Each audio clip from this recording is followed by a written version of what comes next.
tout honneur, toute gloire, toute sagesse, toute vérité, hein, tout chemin, toute vie, toute autorité, toute souveraineté, toute puissance, toute domination, tout ce qu'on peut dire, hormis les dominations, les autorités, tout ce qui est dans les ciels qu'on peut nommer, ne revient qu'au Père des cieux, et toute autorité, toute souveraineté, toute domination, toute puissance ne revient qu'à Christ, dans les mondes des cieux, dans les 7 cieux.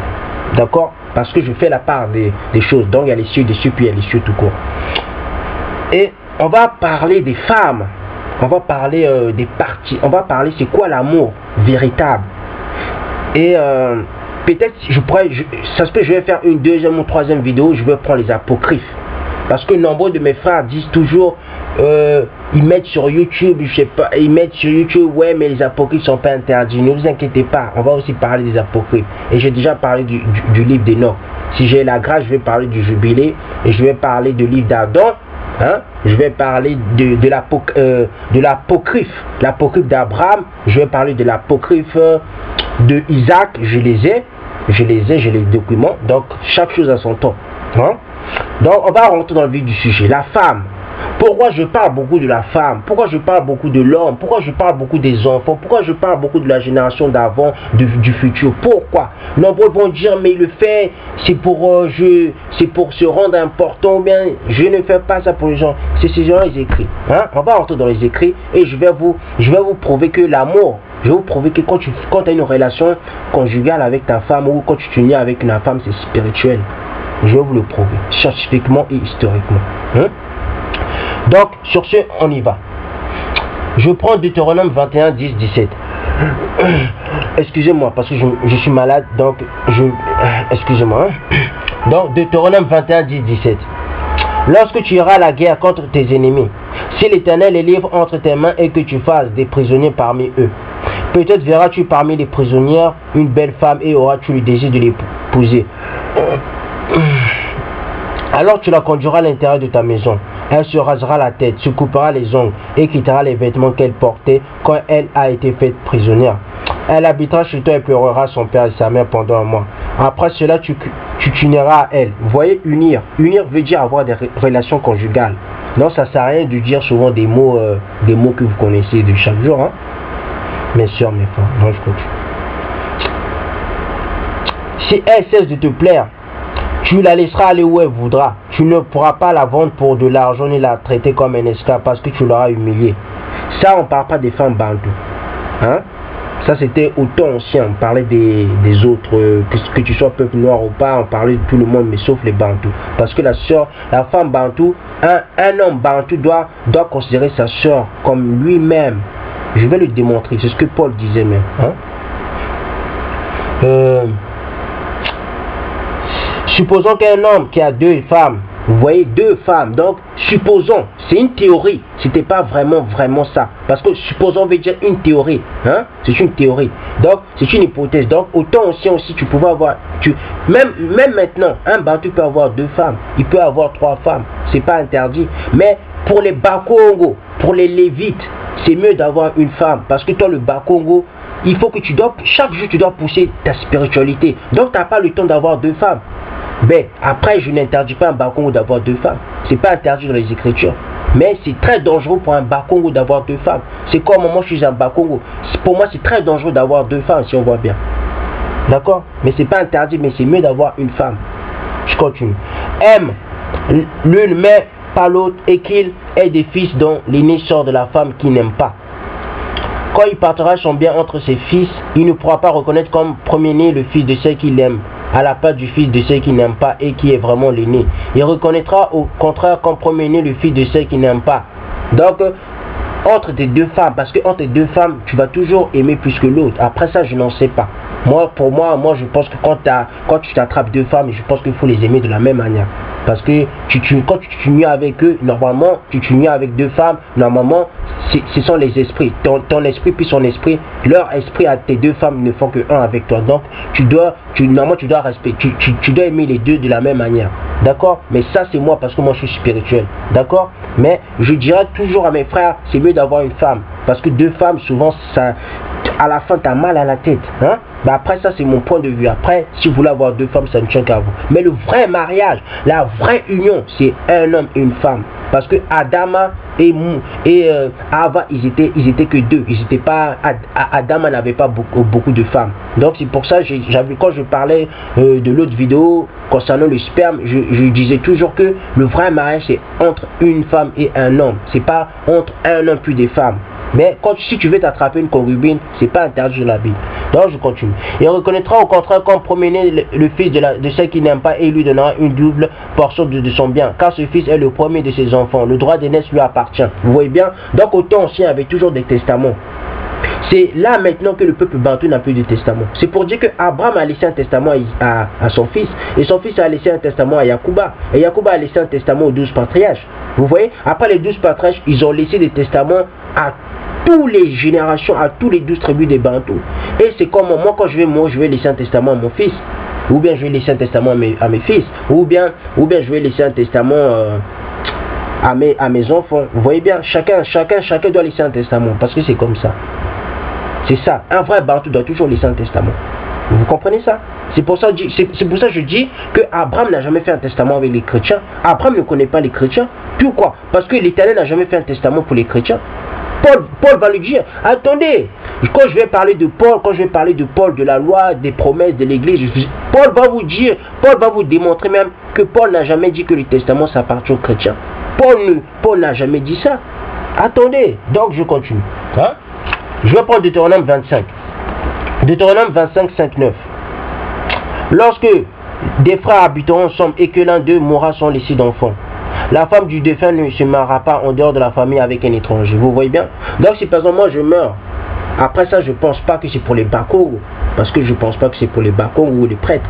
Mais ça je pense peut-être c'est pour les autres tribus là, les 11 tribus ou les 12 tribus d'Israël. Mais je pense pas que ça c'est pour les Bakongos. Bon après ça j'en sais rien. Si un Bakongo veut faire ça, si une soeur des Bakongos veut faire ça, ben alors, ça ne tient qu'à lui. Si une Bembe veut faire ça, si une Yombe veut faire ça, une Yombe Kinshasa veut faire ça, ça ne tient qu'à lui. Ça ne tient qu'à lui ou à elle. Si une Vili veut faire ça, ça ne tient qu'à cette Bakongo. Si, comment je peux dire encore, si une Larry veut faire ça, ça ne tient qu'à elle ou à lui. Ça c'est votre, ça ne tient qu'à vous. D'accord? Mais moi, pour moi, Bakongo, quand toi tu meurs, ta femme reste, tu ne dois pas donner ta femme à ton frère. D'accord? Parce que le peuple Bakongo, c'est le peuple, c'est le sang des saints. Si on voit même c'est le sang des saints chez les Bantous. C'est même eux, le peuple même, c'est le cerveau même du peuple élu. Hein? Je continue. Lorsque des frères habitant ensemble et que l'un d'eux mourra sans laisser d'enfant, la femme du défunt ne se mariera pas en dehors de la femme avec un étranger. Excusez-moi. C'est son beau-frère qui s'unira à elle. Donc on dit que son beau-frère va avoir des relations conjugales avec elle. La première, la prendra pour femme et l'épousera comme beau-frère. Vous voyez bien? Donc, si je donne un exemple. Hein? Je vais d'abord terminer le machin, après je vais donner un exemple. Le premier qu'elle mettra au monde succédera au frère mort et portera son nom, afin que son nom ne soit pas effacé d'Israël, donc des Bantous. Vous voyez bien? Vous voyez bien, ça sert à quoi un enfant? Un enfant Bantou. Hein? C'est pour ça que je dis qu'un enfant Bantou, cet enfant-là est sacré, c'est la gloire du Père. Quand une femme Bantou fait naître un Bantou, c'est une gloire. C'est pas n'importe qui. C'est pour ça que les francs-maçons, ils aiment beaucoup tuer les enfants Bantou, parce que c'est une gloire. Les démons, ils aiment ça. C'est leur plat. Leur plat les plus préférés, les plus bons, les plus délicieux. Un enfant Bantou. Ils préfèrent, les sorciers préfèrent tuer un enfant que tuer quelqu'un qui est déjà âgé. Parce qu'un enfant Bantou, c'est une gloire pure déjà qui sort du ventre de la mer. Donc ils aiment ça. Je continue. Le premier né qu'elle mettra au monde succédera au frère mort et portera son nom, afin que ce nom ne soit pas effacé d'Israël. Si l'homme ne veut pas épouser sa belle-sœur, elle montera à la porte vers les anciens et dira: mon beau-frère refuse de maintenant le nom de son frère en Israël. Vous voyez bien, le nom de son frère Israël. Il ne veut pas m'épouser conformément à son devoir de beau-frère. Vous voyez bien, donc chez les Bantous, vous comprenez bien mes soeurs maintenant, je vous avais dit, je vous avais prévenu, moi je suis très dur. Vous comprenez maintenant pourquoi dans mes vidéos, je dis toujours à une femme Bantou qu'elle doit toujours avoir un homme. Que je dis toujours à mes frères, vous devez toujours avoir une femme, ou bien 2 femmes. Parce que, par exemple, tu as ta femme à toi. Si par exemple, ton frère meurt, tu dois apprendre la femme. Tu dois prendre la femme de ton frère. C'est pour ça que je dis toujours que le concubinat, c'est pas interdit. Hein? Je continue.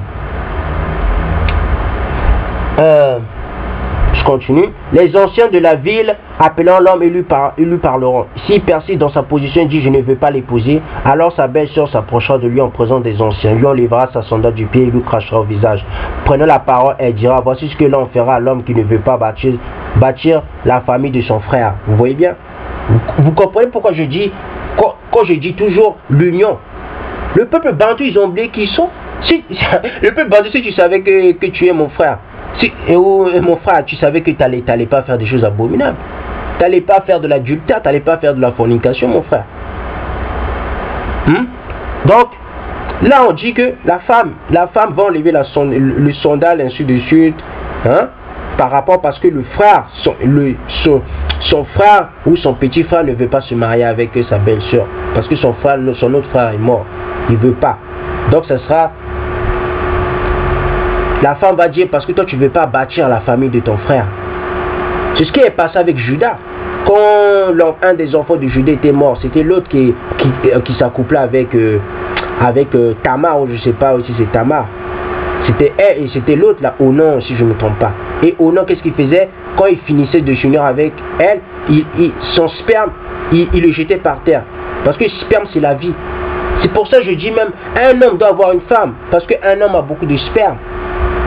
Et c'est pas méchant, c'est pas pervers, ce que je dis c'est véridique. À moins que vous êtes des menteurs, vous voulez vous croire supérieur à l'être humain. Vous savez qu'on a tous le sperme.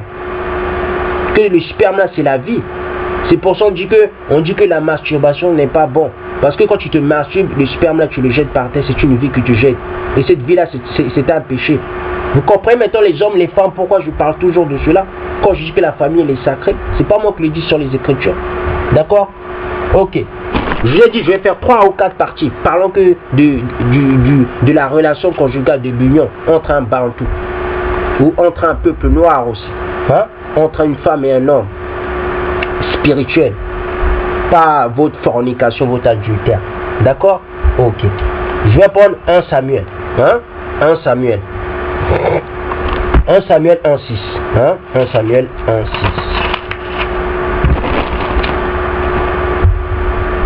Il y avait un homme de Ramathaïm, Sophim, de la région montagneuse d'Éphraïm, du nom d'Elkana. Il était le fils de Yeroham, fils d'Eliu, petit-fils de Tohu et arrière-petit-fils de Tchouf, et était éphraïmite. Il avait 2 femmes. D'accord? Il avait 2 femmes. Vous entendez? Il avait 2 femmes. Mais ça, c'était un éphraïmite. C'était pas un Bakongo. C'était pas un Yombé. C'était pas, comment je peux dire, c'était pas Job. Job, c'était un Bakongo, c'était un Yombé. Si vous ne connaissez pas, regardez les tribus des Bakongos. Ils sont nombreux. Les Bakongos sont partout. Congo, Kinshasa, Zambie, Zimbabwe, ils sont partout. Les Bakongos, c'est la tribu la plus nombreuse, si on voit même chez les Bantous. Ils sont nombreux. Ils sont partout. Congo, Kinshasa, partout. C'est pour ça que je dis même au Congo Kinshasa, moi je ne suis pas jaloux de vous. Parce que moi je sais que j'ai mes frères. Je sais que mes frères sont partout. Ils sont au Congo Kinshasa. Ils sont en Zimbabwe, en Angola. Ils sont partout en Afrique du Sud. Les Bakongos sont partout. Et en plus, vous êtes des Bakongos, les Ngala, vous êtes des Bakongos, vous êtes des... Non, je dis quoi? Je dis même des Bakongos. Je dis, les Ngala, vous êtes Ephraimites. Vous êtes mes frères. Donc pourquoi je serais jaloux déjà de mon frère? C'est pour ça que je dis que arrêtez de dire je suis congolais, Congo Kinshasa, tout ça. Parce que dans le Congo Kinshasa, il y a aussi les Bakongos qui sont dedans. Depuis quand un Bakongo c'est un Congolais? Depuis quand un Bakongo c'est un Congolais Kinshasa? Dites-moi. Hein? Depuis quand un Bakongo du Cameroun c'est un Congolais qui est... c'est un Camerounais? Depuis quand? Regardez les esclaves comme ça. Je continue. Franchement. Donc je suis chez moi partout. Que ce soit au Congo Kinshasa, que ce soit au Congo Brazzaville, je suis chez moi partout. Mais le gros fief des Bakongos, c'est Congo Brazzaville. Donc si je peux aller, si je vais au Congo Brazzaville, au Congo Kinshasa, je suis chez moi. Parce que les Bakongos sont partout. D'accord? Ok. Donc je vais prendre 1 Samuel 1,6. En plus c'est la terre des Bantous. Donc c'est la terre de tout le monde. Tous les Bantous c'est leur tête. Si tu vas au Congo Brazzaville, c'est chez toi. Puisque tu es un Bantou. Tu vas au Cameroun, mais c'est chez toi. Tu es un Bantou. Oh. Je continue. Donc on dit que ce patriarche avait 2 femmes. Hein? Donc il avait 2 femmes. Vous voyez bien? Donc c'est pas interdit d'avoir 2 femmes. C'est juste les femmes, ils aiment toujours dire moi je veux seulement un seul homme. Mais ma soeur, si tu as 35 ans, tu n'arrives pas à trouver un homme. Mais ta mère doit te donner un. Parce que toi la femme, tu es fait pour produire, hein, pour donner la vie. Vous êtes la vie chère. Mais c'est l'homme qui introduit la vie dans votre corps. Donc vous la femme, vous devez produire les hommes. Et ouais, vous devez produire les enfants, vous devez reproduire la vie. Vous êtes la vie, donc vous êtes obligé d'avoir un homme. C'est pas interdit. Attends, je vais vous donner un exemple, mes frères, mes soeurs. Vous savez que eux qui s'appellent les soeurs là, eux qui s'habillent tout en noir là, eux qui disent que ce sont des soeurs, que les catholiques, les soeurs catholiques, vous savez que la nuit ils font de la masturbation. Vous ne le savez pas? C'est pour dire que toute femme a besoin d'un homme. Un homme a besoin d'une femme, ou un homme a besoin des femmes. Mais une femme, c'est pas un jouet. D'accord? Ok. Parce qu'une femme, c'est quelque chose de précieux. C'est toi. Quand l'homme voit une femme, c'est lui-même. Quand un homme a une femme ou 2 femmes, quand tu vois tes 2 femmes, c'est toi-même. Si tu détestes ta femme, ça veut dire que tu te détestes toi-même. Si par exemple, toi, tu es un homme fornicateur, ça veut dire que dans ta tête, tu es fou. D'accord? Ou bien si tu es un adultère, dans ta tête, il y a quelque chose qui cloche. D'accord? Ok. Ta beau être musclé, ta beau être puissant, je sais pas, tu es le président du monde. Si dans ta tête, si tu es un adulte, dans ta tête, tu vas pas bien. Hein? Tu es malade. D'accord? Je continue. Donc on dit qu'il avait 2 femmes. L'une s'appelait Anne, l'autre Pénina. Pénina avait des enfants, tandis qu'Anne n'en avait pas. Chaque année, cet homme montait de sa vie jusqu'à Silo pour adorer l'Éternel, le chef de l'univers, et lui offrir des sacrifices. Là se trouvaient les 2 fils d'Élie, Ophni et Phiné, qui étaient près de l'Éternel. Le jour où Elkana offrait son sacrifice, il donnait des portions à sa femme Pénina, et à tous les fils et à toutes les filles qu'il avait d'elle. Mais à Anne, il donnait une portion double car il aimait, même si l'Éternel l'avait rendu stérile. Vous voyez, lui il aimait, même s'il avait 2 femmes, il aimait les 2 femmes. Il aimait les 2 femmes. Parce que quand tu vois, quand un homme a une femme, quand tu es avec ta femme, c'est toi. Parce que la femme est sortie de l'homme. Si ça, vous ne le savez pas. C'est pour ça que je dis que quand tu t'unis à une femme, c'est spirituel. Parce que c'est toi. Comment je peux dire, c'est tes désirs les plus profonds que tu t'unis. La femme, c'est ça. La femme, ce sont tes désirs. C'est ton plaisir charnel le plus puissant. Même si un homme a beaucoup de désirs, parce qu'un homme aime beaucoup l'argent, quand je dis pas tous les hommes, parce qu'il y en a, ils n'aiment pas beaucoup l'argent. Moi, je préfère la spiritualité. Mais il faut que je travaille aussi, c'est normal. Mais il y a d'autres, ils aiment beaucoup de l'argent, ils aiment beaucoup, comment je peux dire, ils aiment des choses, ils ont beaucoup de convoitises, si je vois bien. Hein? Même quelqu'un qui est spirituel, il a beaucoup, pas de convoitises. C'est quelqu'un de joyeux, c'est quelqu'un qui aime l'amour, vous voyez bien. Parce que l'amour c'est spirituel. Quand tu t'accouples avec une femme, c'est spirituel. Parce que quand tu t'accouples avec cette femme, c'est l'image de la représentation, comment je peux dire, de toi. Donc quand tu vois la femme, quand tu t'accouples avec une femme, c'est toi-même. Comment je peux dire, c'est le paradis même spirituel de ton esprit que tu es en train de t'accoupler. C'est pour ça, Louis Farrakhan disait, c'est Louis Farrakhan qui m'a appris que l'amour c'est spirituel. Louis Farrakhan disait que l'amour, quand tu t'unis avec une femme, c'est une drogue. Je vais vous le prouver que c'est plus qu'une drogue même. Quand tu t'unis avec une femme, c'est spirituel. C'est plus qu'une drogue. D'accord? Ok. Je continue. Mais à Anne, il donnait une portion double, car il aimait, même si l'Éternel l'avait rendu stérile. Ça arriva à le provoquer pour la pousser à s'arrêter de ce que l'Éternel avait rendu stérile. Donc vous voyez? Et pourquoi j'ai dit qu'un Bakongo c'est mieux d'avoir une femme? Parce que quand tu as 2 femmes, souvent, quand tu as 2 sœurs bantou, souvent il y a toujours une rivalité. Est-ce que c'est bien d'avoir une rivalité? Non, c'est pas bien. Est-ce que quand, par exemple, toi un frère Bakongo, tu as 3 femmes, tu sais qu'il y aura toujours une rivalité tôt ou tard. À moins que les 3 sœurs sont spirituelles. S'ils ne sont pas spirituels, il y aura toujours une rivalité. Mais ce sera dangereux pour votre couple. Tu vois ça? Ok, d'accord. Donc c'est pour ça que je dis au Bakongo, c'est mieux d'avoir une femme. D'accord? Ok. Les Bakongos qui sont partout, parce que les Bakongos sont partout. Ils sont au Kinshasa, il y a les Yombo au Kinshasa, ils sont partout les Bakongos. Il n'y a pas que les Lari, il n'y a pas que les Lari comme Bakongos.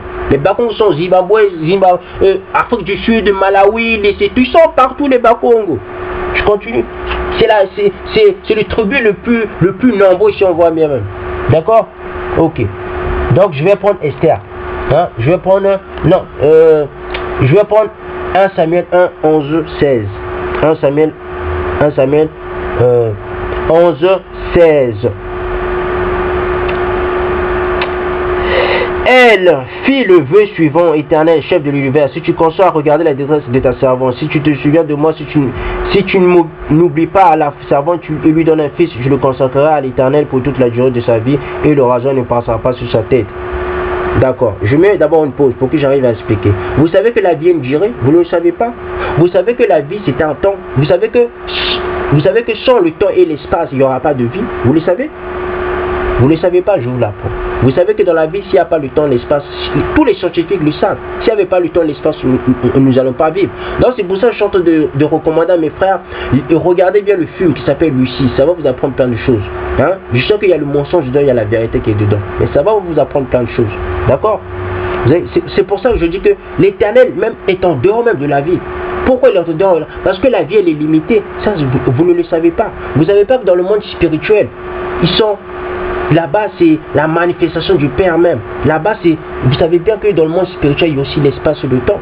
Ça, vous ne le savez pas. Vous ne savez pas que là-bas aussi, il change. Il change de... Mais il se métamorphose de temps en temps. Ça, vous ne savez pas pourquoi. Parce que le temps vieillit. Je vous apprends plein de choses. Hein? Je vous apprends plein de choses. Je vous ai dit, documentez-vous tout ce que je suis en train de dire. Documentez, vous allez voir que la vie vieillit. Hein? C'est pour dire que l'Éternel est en dehors de la vie. Parce que si l'Éternel est dans la vie, ça veut dire qu'il doit vieillir. Vous comprenez? D'accord. Ok. C'est pour ça qu'il y a les mouvements, il y a les temps. D'accord? Même l'heure, on sait que l'heure vieillit, non? On sait que le monde vieillit, puisqu'il y a des âges. Vous voyez pas? Je vous fais travailler l'esprit. C'est pour dire que l'Éternel est en dehors de l'esprit. Ce que je dis, ce n'est pas la magie. C'est logique même. D'accord? Ok. D'accord. Donc je vais continuer avec 1 Samuel 12. Hein? Comme elle restait longtemps en prière devant l'Éternel, Élie observa sa bouche. Anne parlait dans son cœur, ne faisait que remuer les lèvres. On n'entendait pas sa voix. Élie pensa qu'elle était ivre. Ça, c'est une vraie prière. Moi, je sais que souvent, je peux parler, je peux prier sans parler. Souvent, je peux prier en parlant. Mais la vraie prière, la puissante prière, c'est quand tu ne parles pas. Tu parles. Quand tu ne parles pas, c'est quand tu pries avec les pensées, avec le cœur. Parce que tu peux prier avec les pensées sans le cœur, ça ne va pas marcher. C'est quand tu pries avec les pensées et le cœur. Ça, c'est une puissante prière. Et quand tu parles, il faut dire c'est de quel Dieu vous priez. Parce que si c'est que Dieu, même si tu pries en pensant au cœur, Dieu ne va pas savoir de qui tu parles. Hein. Il sait, mais c'est pas une prière convaincante. Tu vois? C'est comme, si je peux dire, c'est pas un entretien valable. Parce que l'Éternel ne va pas valider ton entretien. Parce que quand tu parles, c'est comme si c'est aussi comme un entretien. Hein? Un entretien de boulot aussi. Je continue, d'accord? Ok. Et il lui dit, jusqu'à quand seras-tu ivre? Va cuver ton vin. Anne répondit, ce n'est pas cela, mon Seigneur. Je suis une femme à l'esprit abattu. Je vais encore mettre une pause. Vous savez que Anne disait aussi Seigneur. Vous voyez bien? Donc, Anne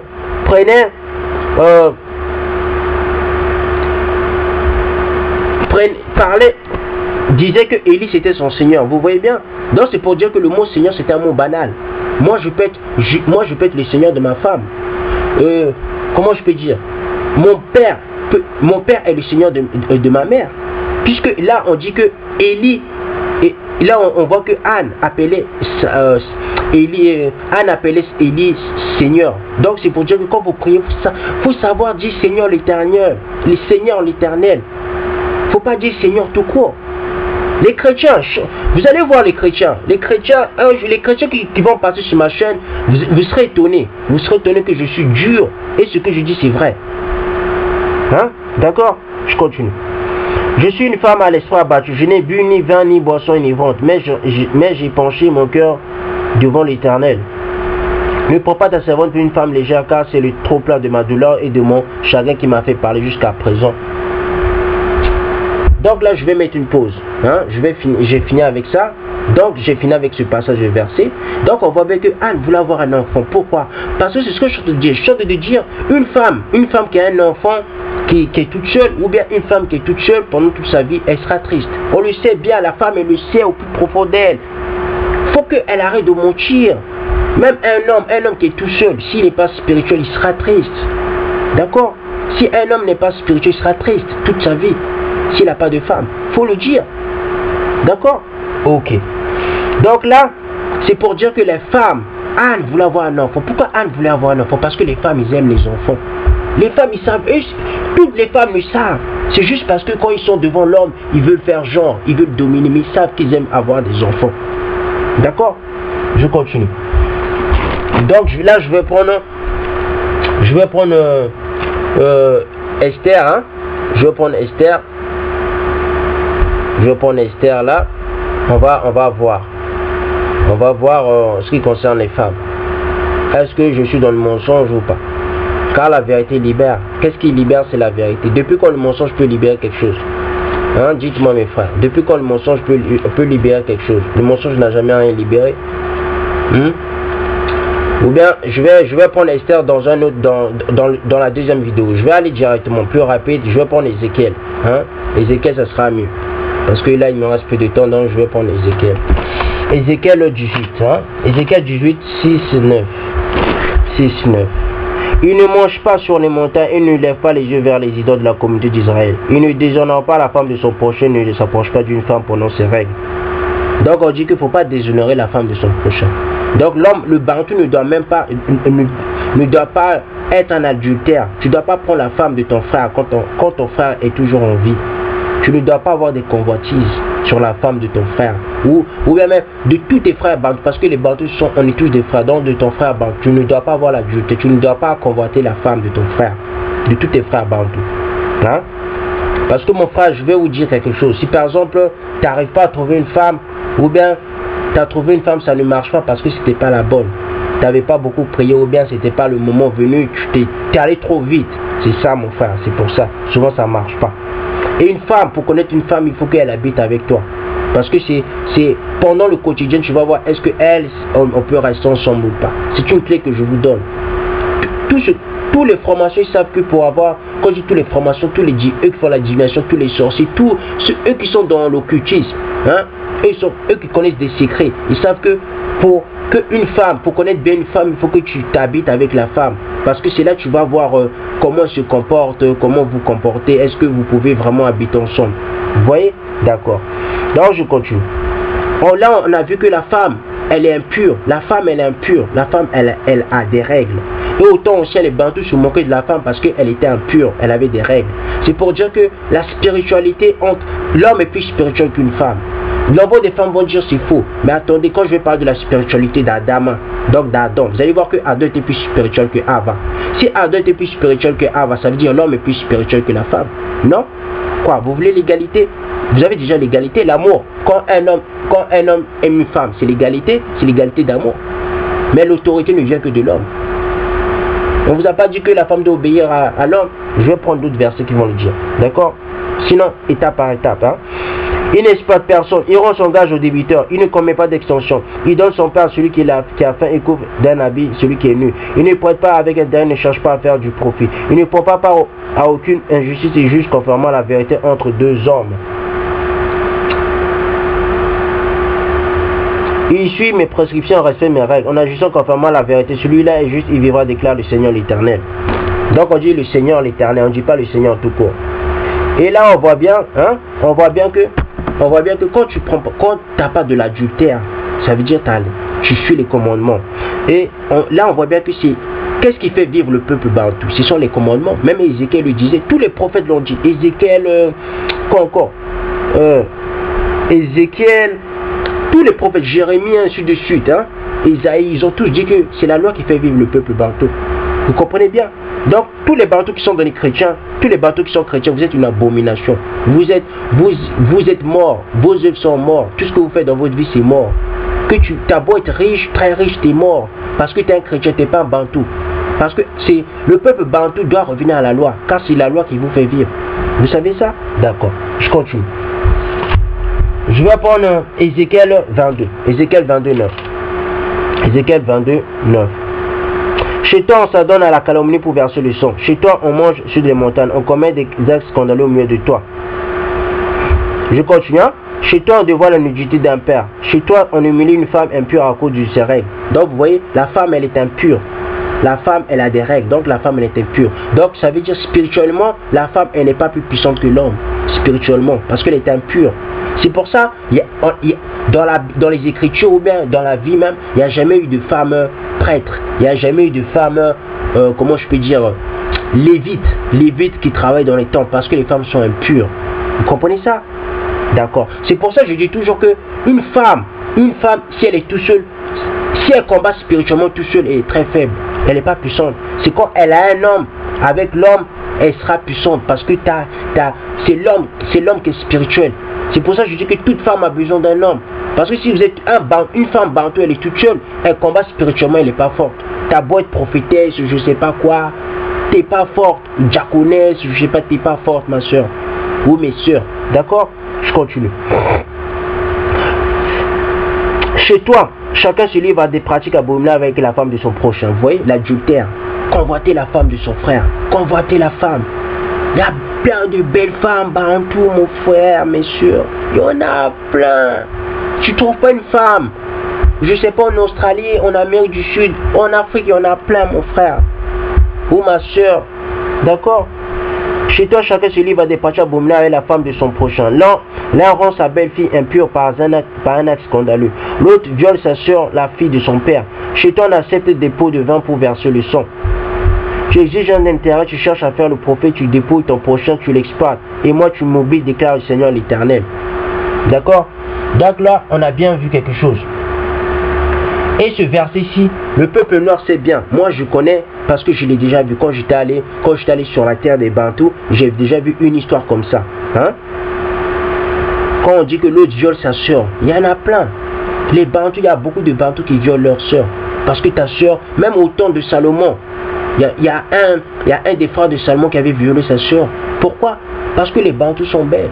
Ce n'est pas pour dire que les Bantous sont les plus belles femmes, mais c'est pour dire que la vérité, les Bantous sont belles. Parce que les Bantous ne sont plus comme avant, parce que les Bantous dénigrent la vérité. Quand les Bantous vont revenir à la loi, ce seront des belles femmes. Elles sont déjà belles, mais elles seront encore plus belles. Leurs faux cheveux, là, elles n'auront plus leurs faux cheveux. Elles auront des vrais cheveux. Elles auront des cheveux qui vont être longs, si elles reviennent au Père. Elles seront des très belles femmes. Elles sont déjà belles, mais elles seront encore très belles. Elles vont plus avoir des problèmes de corps, là. Hein? Elles vont bien se satisfaire. Leur corps sera bien en vue. Ou bien forte. Vous voyez? Donc, là, on voit que les Israélites souvent violent leurs sœurs. C'est vrai. Parce que nombre de nos frères, ils violent leurs sœurs. Parce que soit elle est belle, soit, je sais pas, soit ils sont dans la franc-maçonnerie, soit dans la rose-croix. D'accord? Et il y en a aussi, ils aiment attraper la copine ou la femme de son frère bantou, que tu sois Bakon, que tu sois Ngala, que tu sois Ephraimite, que tu sois, comment je peux dire, Assier, Gad, ainsi de suite. Vous voyez? Donc tous les frères, ils aiment toujours avoir, la plupart, je dis pas tout le monde, mais nombreux, ils aiment avoir les convoitises de leurs sœurs. Mon frère, si tu veux une femme, si tu n'arrives pas à trouver, si tu vas en Afrique, tu vas au peuple noir, tu vas t'attraper une femme, hein, ou bien deux femmes comme tu veux, mais les femmes ne sont pas des jouets. Nos sœurs ne sont pas des jouets, d'accord? Donc, je vais maintenant, j'aurai pas le temps là, donc je vais faire une deuxième vidéo. Je vais parler maintenant pourquoi c'est spirituel. Je vais vous le prouver maintenant scientifiquement pourquoi c'est spirituel. Donc toute gloire, tout honneur, toute sagesse ne revient qu'au Père des cieux des cieux. Donc sur ce, je vais faire notre vidéo. On va voir cela scientifiquement parlant. Pourquoi c'est spirituel. Pourquoi les relations conjugales sont spirituelles.